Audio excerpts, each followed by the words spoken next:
Qui s'abstient? Ah, vous voulez une parole? Pardon, monsieur Maurice, excusez-moi, je n'avais pas vu que vous vouliez prendre la parole.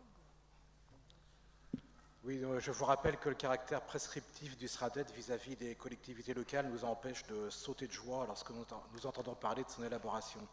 Néanmoins, afin de limiter les dégâts, nous estimons qu'il serait bon d'associer à l'élaboration les organisations syndicales, qui sont les oubliées du document.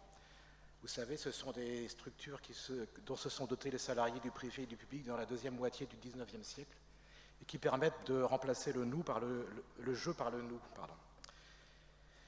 Je note également que... Je rappelle que le Code du travail n'est pas non plus un bottin téléphonique. C'est ça? Ça fait partie de vos références? C'est ça?